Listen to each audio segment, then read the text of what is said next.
दोस्तों नमस्कार, मैं हूं आलोक पाठक और आप देख रहे हैं न्यूज लॉन्च। विधानसभा में योगी आदित्यनाथ के सामने अखिलेश यादव ने अपने ब्राह्मण सेनापति को खड़ा कर दिया है। जी हां, योगी आदित्यनाथ को अब नेता प्रतिपक्ष के रूप में माता प्रसाद पांडे घेरेंगे। माता प्रसाद पांडे, आप समझिए, सब जानते हैं कि योगी आदित्यनाथ और ब्राह्मणों के बीच में 36 का आंकड़ा है।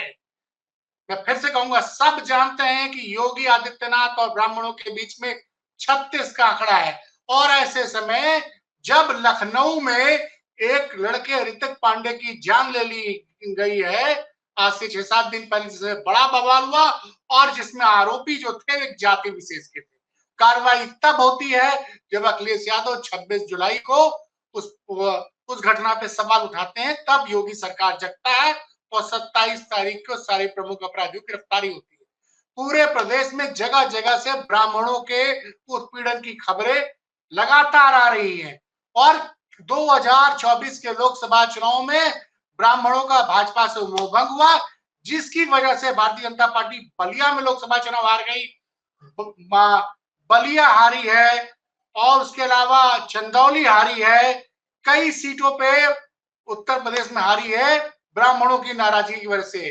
भाजपा 66 से घटकर 33 पे आ गई और इस चीज को, और योगी का ब्राह्मणों के साथ जो रिश्ता मैंने बताया 36 का आंकड़ा है, उस चीज को भुनाने के लिए, क्योंकि अब अखिलेश यादव सांसद बन चुके हैं और दिल्ली बैठते हैं लोकसभा में, और अभी तक वो नेता प्रतिपक्ष की भूमिका निभा रहे थे, इसलिए उन्होंने बहुत सोच समझ के चुनकर 7 बार के विधायक माता प्रसाद पांडे, जो समाजवादी पार्टी के संस्थापक सदस्य हैं, ध्यान दीजिएगा, समाजवादी पार्टी के संस्थापक सदस्य हैं, खाटी समाजवादी हैं माता प्रसाद पांडे, नेताजी के भी बड़े करीबी हैं, 2 बार केंद्रीय मंत्री रहे हैं, 2 बार मंत्री रहे हैं मुलायम सिंह की सरकार में।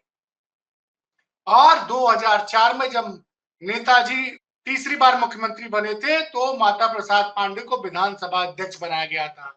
2004 से लेकर 2007 तक 3 साल तक विधानसभा अध्यक्ष रहे और दोबारा जब समाजवादी पार्टी पहली बार यूपी में पूर्ण बहुमत की सरकार बनी थी जब 2012 में, तब भी नेताजी और अखिलेश यादव ने माता प्रसाद पांडे को ही विधानसभा अध्यक्ष बनाया था और 2012 से लेकर 2017 तक विधानसभा अध्यक्ष वो रह चुके।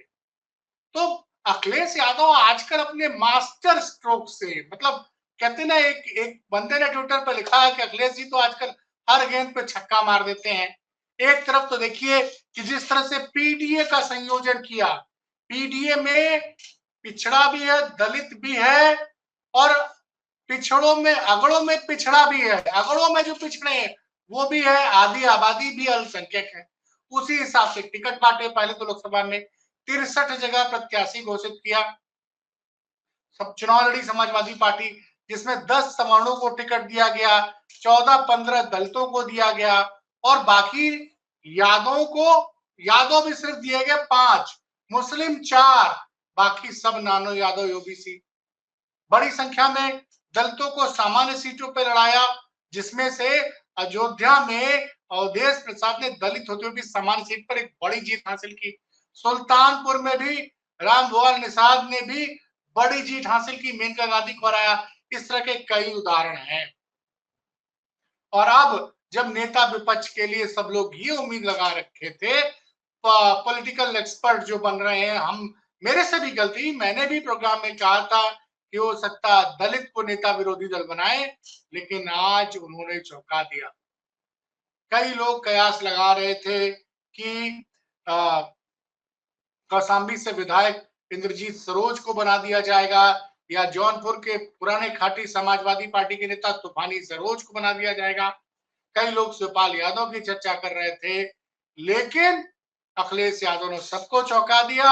81 साल के माता प्रसाद पांडे जी, जिनको माता बाबू भी कहते हैं, जो कि विधानसभा की नियमों से और तमाम चीजों से अच्छी तरह से जानते हैं, उनको पता है कि सरकार को विधानसभा में कैसे घेरना है। अब सोचिए, योगी जी आएंगे और सामने उनको जवाब देने के लिए एक ताकतवर मजबूत ब्राह्मण खड़ा होगा। सब जानते हैं योगी जी का ब्राह्मणों के प्रति क्या नजरिया है, सबको पता है। तो ये मास्टर स्ट्रोक है भाई साहब, एक तीर से कई निशाने साधे अखिलेश यादव ने। अपनी जगह चूंकि वो दिल्ली चले गए हैं, सब जानते हैं जब से नेता विरोधी दल अखिलेश यादव बने थे 2022 से, उन्होंने योगी सरकार को लगातार घेरा था। 2022 से लेकर 2024 के बीच में विधानसभा सत्र में सरकार को अपने सवाल से परेशान कर रखा था। ये विपक्ष की जो ताकत दिख रही थी। अब अखिलेश यादव चूंकि सांसद हो गए हैं, कन्नौज से दिल्ली बैठेंगे, इसलिए बहुत महत्वपूर्ण था कि वो किसको अपनी जगह नेता विरोधी दल बनाते हैं। सुनने में आ रहा है कि ये शिवपाल यादव की भी राय थी। शिवपाल यादव भी चाहते थे कि माता प्रसाद पांडे को नेता विरोधी दल बनाया जाए और वो घेरेंगे। इस चीज को समझिए, उत्तर प्रदेश में ब्राह्मणों की आबादी का जो एक अनुमान लगाया जाता है वो 10 से लेकर 13% तक है। सबसे बड़ा वोट बैंक ब्राह्मण, अकेली एक सिंगल जाति के रूप में उत्तर प्रदेश में ब्राह्मण ही है। और ये जाति भाजपा के साथ 2014 से लेकर 2022 के चुनाव में बड़ी मजबूती से खड़ी रही। थोड़ा सा मोह भंग हुआ 2024 के चुनाव में, नतीजा आपने देखा। सपा गठबंधन, सपा 3 सीट थी, कांग्रेस के पास 1 सीट थी, कुल 4 सीटें थी लोग के पास 2024 के पहले। और 2024 के लोकसभा चुनाव में सपा ने अकेले 37 जीती, कांग्रेस ने 6 जीती, 43 सीटों तक पहुंच गया। और ऐसे समय में एक ब्राह्मण, वो भी अनुभवी 7 बार का विधायक, जो आदमी 8 साल तक खुद विधानसभा अध्यक्ष की कुर्सी पर बैठा हो, जिसको विधानसभा के सारे नियम कानून पता है, जिसको पता है कि सरकार को कैसे घेरना है। तो ये जो अखिलेश यादव ने जो निर्णय लिया, ठीक है, कई लोग उनका बड़ा विरोध कर रहे हैं, तमाम जो युवा हैं, पिछड़ी जाति के लोग हैं और एक सरकारी पत्रकार है, वो भी बड़ा विरोध कर रहे हैं, क्योंकि उनको लग रहा है कि मुसलमानों ने वोट दिया और मुसलमानों को अखिलेश जी ने, उनका मानना था कि अखिलेश जी को किसी मुसलमान को नेता विरोधी दल बनाना चाहिए, बना देते। लेकिन अब आजम खान जैसा कोई नेता तो विधायक है नहीं। आपको किसी ऐसे मजबूत आदमी को नेता विरोधी दल के पद पे बैठाना था जो सरकार की आंख में आंख डालकर सवाल पूछ। सोचिए, एक तरफ योगी आदित्यनाथ अपने सरकार के दावे पेश करेंगे, दूसरी तरफ उनसे आंख में आंख मिलाकर माता प्रसाद पांडे उनसे सवाल पूछेंगे और सरकार के दावों की पोल खोलेंगे। इसलिए अब से लेकर 2027 तक, वैसे तब तक योगी जी मुख्यमंत्री रहेंगे कि नहीं रहेंगे, यह भी एक बड़ी चर्चा का विषय है। फिलहाल सपा के इस फैसले से भाजपा कोमा में चली गई है। अभी तक तो वो इसी से परेशान थी कि भैया गैर यादव ओबीसी का वोट बड़ी संख्या में वापस सपा की तरफ चला गया, दलितों का वोट बड़ी संख्या में चला गया। अब माता प्रसाद पांडे को विधानसभा में नेता विरोधी दल बनाकर अखिलेश यादव ने ब्राह्मणों को स्पष्ट संदेश दिया है कि वो ब्राह्मणों के हित के लिए न सड़क पे लड़ेंगे, न सिर्फ सड़क पे लड़ेंगे, बल्कि विधानसभा में भी एक ब्राह्मण सेनापति उन्होंने खड़ा कर दिया है जो योगी सरकार से कड़े सवाल पूछेगा। और देखिए, ब्राह्मण जो उत्तर प्रदेश का बहुत पढ़ा लिखा, वो देख रहा है कि उत्तर प्रदेश की भाजपा सरकार में ब्राह्मणों का क्या हाल है। अखिलेश यादव साफ साफ कहते हैं सरकार के 3 महत्वपूर्ण पदों पे कौन बैठा है, एक ही जाति के लोग बैठे हैं। मुख्य सचिव कौन है, गृह सचिव कौन है, सारे महत्वपूर्ण पदों पे किस जाति के लोग बैठे हैं, सब जानते हैं। आज की डेट में मुख्य सचिव के पद पर न कोई ब्राह्मण है, न प्रमुख सचिव गृह के पद पर कोई ब्राह्मण है, न पुलिस विभाग का मुखिया कोई ब्राह्मण। अब बात करते हैं, कहने को ब्रजेश पाठक उप मुख्यमंत्री हैं और स्वास्थ्य मंत्री हैं। सबको पता है कि स्वास्थ्य मंत्रालय का क्या हाल है। बजट ही नहीं दिया जा रहा है ब्रजेश पाठक को कि ढंग से काम कर सके, और दिन भर उनके और केशव मौर्य के खिलाफ एक खेमा लगातार ट्विटर पे ट्वीट करता रहता है, उनके खिलाफ, उन दोनों के खिलाफ खबरें छपाई जाती है। तो एक तरफ भाजपा में जबरदस्त बंटवारा दिख रहा है। कल तमाम चैनलों पे खबर चल रही थी कि दोनों उप मुख्यमंत्री को हटवा दिया जाएगा। मोदी से कह के योगी जी दोनों उप मुख्यमंत्रियों को हटवा देंगे, ये तमाम चैनलों पे खबर चल रही थी।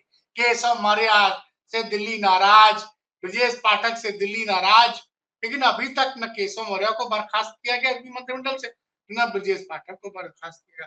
देखिए कितने टुकड़ों में बटी है भाजपा। और एक वीडियो भी वायरल है सोशल मीडिया पे, जब कल मीटिंग फोटो सेशन हो रहा था तो मोदी और शाह आए, तो ना योगी जी ने उसको वीडियो दिख रहा है उनको नमस्ते किया, और न ही योगी मोदी और शाह ने योगी की तरफ देखा भी। तो उस पे भी बड़ी चर्चा है। कई खेमे में बटी भाजपा है, एक खेमा योगी जी का, एक खेमा केशव मौर्य का, एक खेमा ब्रजेश पाठक। ऐसे में, और देखिए राजनीति में कहते हैं मौके पे जो चौका मारता वही सिकंदर होता है। लगातार लोकसभा चुनाव में इतनी बुरी हार भारतीय जनता पार्टी की, उसके बाद 4 जून को रिजल्ट है, 4 जून के बाद से उत्तर प्रदेश में सरकार नाम की कोई चीजें नहीं है। लगातार रोज रोज एक से एक बवाल हो रहे हैं, इतने कांड हो रहे हैं, पूछिए मत, अपराध एकदम चरम पर है। और गुटबाजी इतनी जबरदस्त है कि मुख्यमंत्री मंत्रिमंडल की बैठक ले रहे हैं, उसमें 6 बार बैठक ले चुके, उसमें एक ही बार केशव मौर्य के, 5 बार गई नहीं, कई बार ब्रजेश पाठक नहीं आए। बहुत समीक्षा कर रहे हैं मुख्यमंत्री, जा जाके मंडल में, मंडलीय समीक्षा में उस मंडल का प्रभारी मंत्री नहीं आ रहा है। केशव मौर्य ब्रजेश पाठक तो छोड़ दीजिए, जो सहयोगी दल है ओबीसी बिरादरी के बड़े ने, जो छोटे छोटे दल हैं जो अपनी जातियों के, ओम प्रकाश राजभर, वो नहीं गए मुख्यमंत्री की समीक्षा बैठक में जब आजमगढ़ मंडल की बुलाई गई थी। नहीं संजय निषाद गए गोरखपुर मंडल की मीटिंग में। तो इस तरह से पूरा कई टुकड़ों में भाजपा बटी हुई है। ऐसे समय में अखिलेश यादव ने एक बड़ा मास्टर स्ट्रोक खेला है और माता प्रसाद पांडे जैसे अनुभवी नेता को नेता विरोधी दल के पद पर बैठाकर योगी जी की मुश्किलें फिलहाल बढ़ा दी हैं। और इसका क्या इम्पैक्ट आएगा ये तो आने वाले वक्त में पता चलेगा। खबर कैसी लगी, अच्छी लगी हो तो शेयर कीजिए, और कोई कमी हो तो कमेंट बॉक्स में कमेंट कीजिए। देखते रहिए न्यूज लॉन्चर। बहुत बहुत धन्यवाद।